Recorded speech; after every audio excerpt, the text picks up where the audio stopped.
Harihi Om.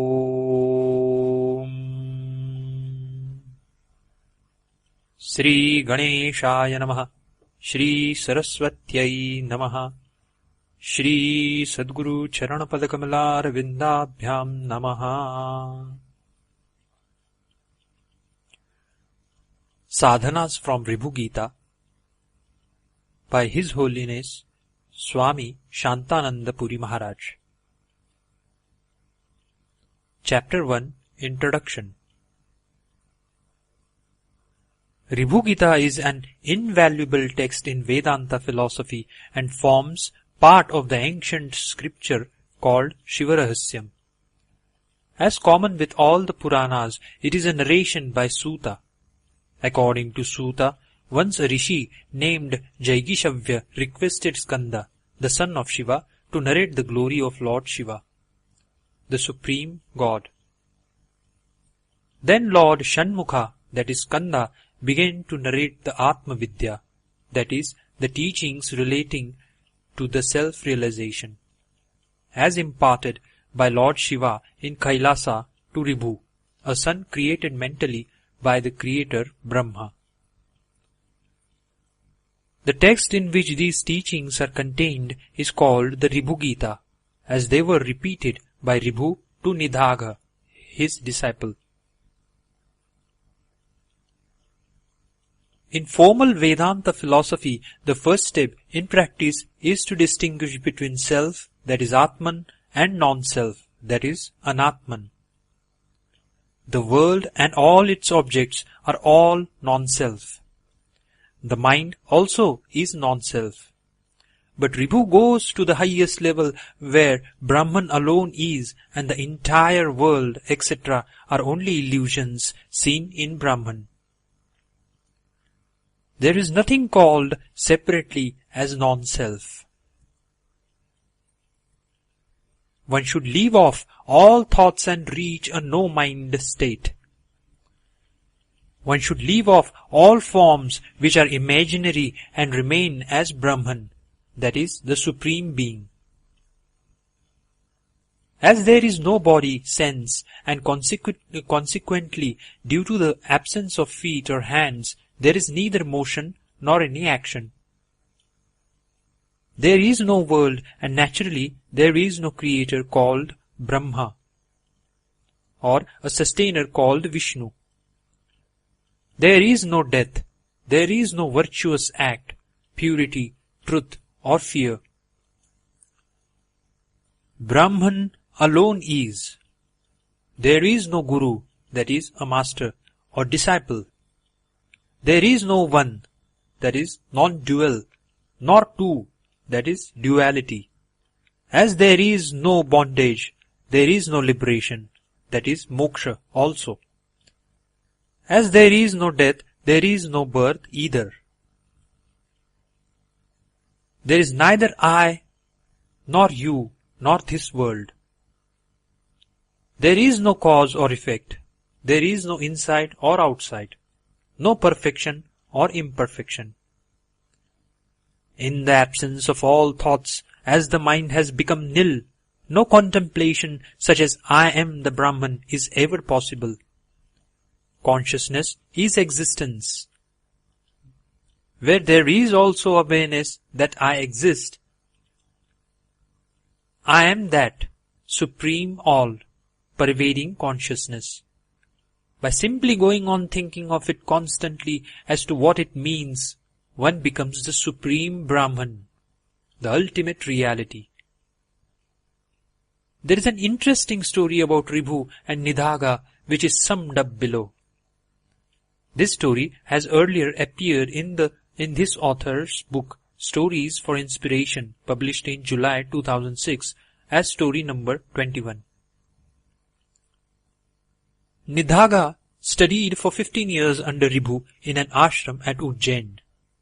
After 15 years of studies, Nidhaga felt that he had already learned what all he was to study and was feeling bored.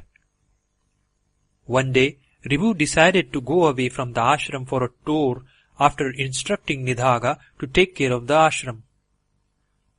After 20 years, Ribhu came back to Ujjain.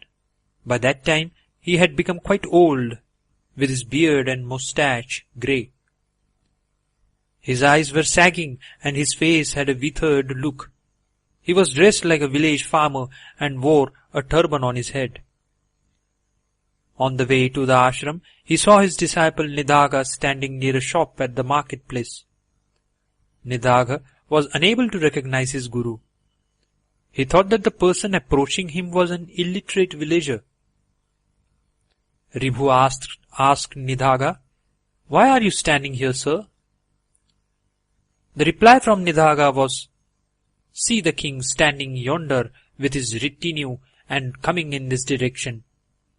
After his procession passes through, I shall be proceeding to my ashram." Ribhu continued the conversation. "Holy sir, I see so many people standing yonder. Who is the king among them?" Nidagha, "The one who is sitting above the elephant is the king. The elephant is below the king. Is it clear?" Ribhu, "What is called above and what is called below?" Nidagha felt that the old man was an illiterate fool and contemptuously bent the back of his guru Ribhu so that the latter bent like a horse, touching the earth on all fours, and he nimbly jumped over the back of the guru. Nidagha, "See, now I am above you, you are below. Is it clear?"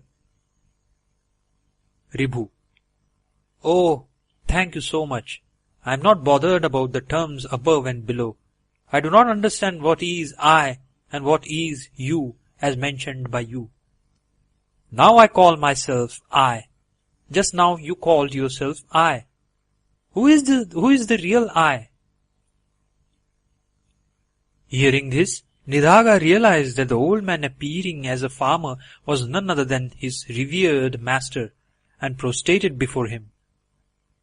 Nidagha said, "Who else but my guru can ask such a question? You please teach me the ultimate learning." On being questioned by Nidagha as to "Who are you?" Ribhu starts saying, "I am the supreme Brahman. I am the supreme bliss. I am what I am. I am consciousness. I am the supreme divine truth. I am Brahman alone. I am always pure, awakened, eternal, and blemishless. I am the perennial bliss. I have no name or form. I have no attachment. I am the Brahman alone. I am bereft of all actions and all differences. I have no doubts. I have no ego, nor do I have the ego that I am egoless. I have none of the qualities attributed to the Trinity, that is Brahma, Vishnu and Shiva. I am neither insignificant nor supreme. I am all the insignificant things, and I am the supreme too when once a sadhaka is awake of the world. The world has no existence of its own, and it was never created. It is an illusory appearance like the mirage or dream. There is no ego or mind also. There is no maya which deludes you. There is no hearing, that is Shravanam, reflection, that is Mananam, nor sitting with an one-pointed mind, that is Nididhyasanam. These are all the most important and intimate sadhanas prescribed in the orthodox scriptures. There is no ignorance. The holy places like the Ganga, Gaya, Rameshwaram, etc. do not exist, nor the rituals connected with them. The 5 basic elements, that is Panchabhutas, do not exist. There is only Brahman. We should remember that Ribhu Gita is meant for advanced and mature souls. For other people, all the things negated by Ribhu Gita do exist in a relative way. that is Vyavaharika Satyam. And all those rituals and sadhanas enumerated in the orthodox scriptures. As per Ribhu Gita, one has only to remain without any thought as the Supreme Being without any action or reaction or emotion. This is the highest stage of sadhana. Those who tread this path get out of the Maya and attain liberation. All the rituals are illusory. The worlds like Kailasa, Vaikuntha, heaven and hell are all illusory. All our experiences and the attachments are all illusory. All the Vedas, that is, holy scriptures, are illusory. All the teachings are illusory. This only means that even though the world is an illusory creation, God has kept some exit doors like the Vedas and teachings of holy men, which, though part of an illusion, will help us to get out of the illusion.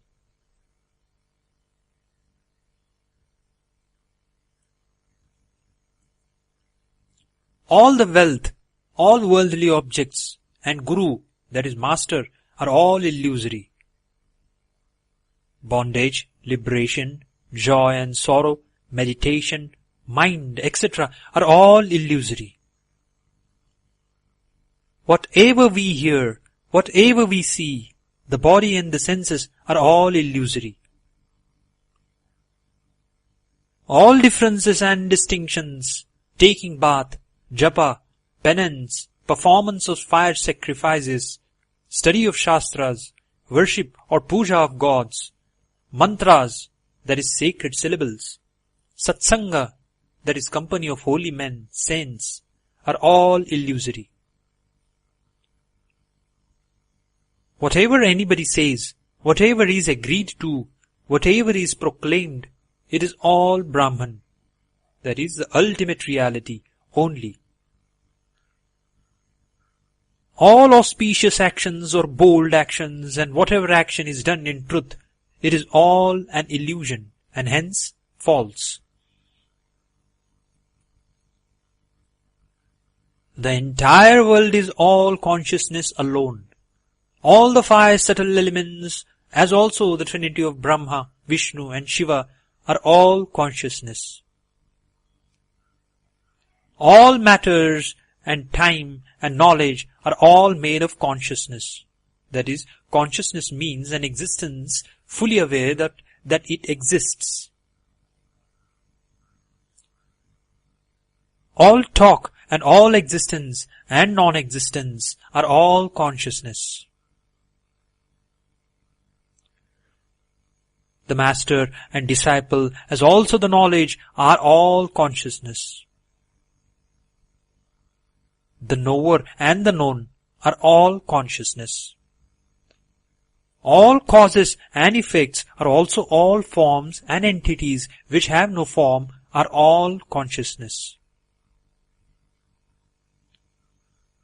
Non-duality and multiplicity. All the scriptures and Vedanta philosophy, all directions and subdirections like northeast, etc. are only consciousness. All transactions in the mundane world, the past, present and future, all names and forms, all beings and worlds are only consciousness. The dispassion, that is Vairagya, the entire world, all foundations and supports and all that is supported are all consciousness. The vital breath, that is prana, all the senses, all the five sheaths, and the final bliss are all only consciousness. All the permanent and impermanent objects are all consciousness alone. There is nothing more eternal than consciousness, and nothing is more real. Whatever and however beings exist or are talked about, and whatever is told in the Vedas, that is ancient scriptures, all are consciousness.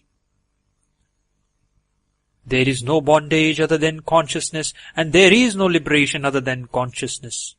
The only existence and the only reality is consciousness. End of chapter 1.